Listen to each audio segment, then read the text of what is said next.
ગુજરાતમાં સ્થાનિક સ્વરાજ્યની ચૂંટણી પૂરી થઈ. ગુજરાતની અંદર ભારતીય જનતા પાર્ટીએ ભગવો લહેરાવ્યો અને સૌ કોઈ જેની રાહ જોઈ રહ્યા હતા, જે 15 મહાનગરપાલિકાની અંદર ચૂંટણી હતી. આ વખતે 15 મહાનગરપાલિકામાં કોણ મેયર બનશે, કોણ ડેપ્યુટી મેયર બનશે, તેમને લઈને ચારે બાજુ ચર્ચા થતી હતી. હવે ક્યાંક ધીમે ધીમે મેયર અને ડેપ્યુટી મેયરની પસંદગીનો જે દોર છે તે શરૂ થઈ ગયો છે. અને આજે વાત કરવી છે અમદાવાદની, કે જે અમદાવાદમાં કોણ મેયર બન્યું છે, કોને ડેપ્યુટી મેયરનું પદ આપવામાં આવ્યું છે.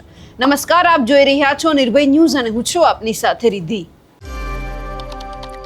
15 મહાનગરપાલિકાની ચૂંટણી યોજાઈ અને એ પછી મેયર અને ડેપ્યુટી મેયરનું પદ છે કોને આપવું તે માટે લગભગ સતત વિચારણા ચાલી રહી હતી. અમિત શાહ ગુજરાતમાં આવ્યા ત્યારે પણ એ ચર્ચા થતી હતી કે આ વખતે એ નક્કી થઈ જશે.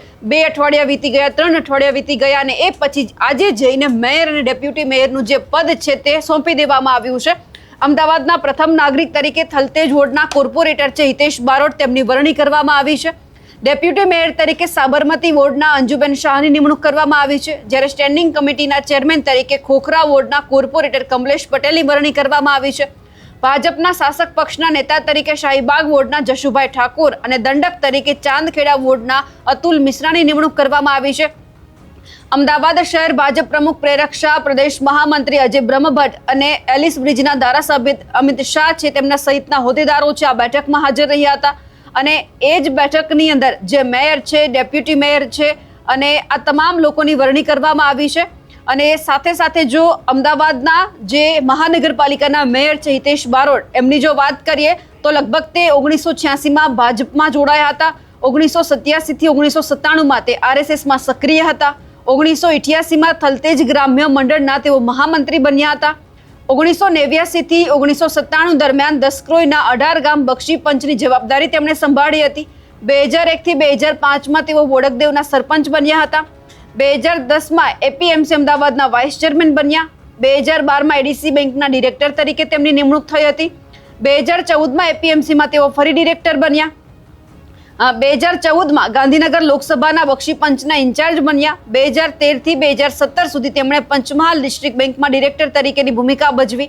2017માં ગુજકો માસલના ડિરેક્ટર બન્યા. 2018માં ગુજરાત સ્ટેટ કોઓપરેટિવ બેંકના ડિરેક્ટર બન્યા. 2021માં થલતેજ વોર્ડમાંથી કોર્પોરેટર તરીકે ચૂંટાયા અને 2021માં સ્ટેન્ડિંગ કમિટીના ચેરમેન પદે તેમની નિયુક્તિ કરવામાં આવી હતી. હવે તેઓ અમદાવાદ મહાનગરપાલિકાના મેયર બની ગયા છે. હવે અમદાવાદ મહાનગરપાલિકાના જે સ્ટેન્ડિંગ કમિટીના ચેરમેન છે તેમની જો વાત કરીએ તો 1992માં કમલેશ પટેલ છે તે ભાજપમાં જોડાયા હતા. 1997માં અમરાઈવાડી વોર્ડના યુવા મોરચાના પ્રમુખ હતા. 2017માં અમદાવાદ શહેર ભાજપના મહામંત્રી બન્યા અને 2021માં પહેલીવાર તેઓ કોર્પોરેટર બન્યા હતા. બીજી વાર તેઓ કોર્પોરેટર બન્યા એટલે એમને કમિટીના જે ચેરમેન છે તે પણ બનાવી દેવામાં આવ્યા છે. અને એમસીની મુખ્ય ઓફિસમાં ત્યારે ભાજપની બીજી છે તે બેઠક પણ શરૂ થઈ ચૂકી છે.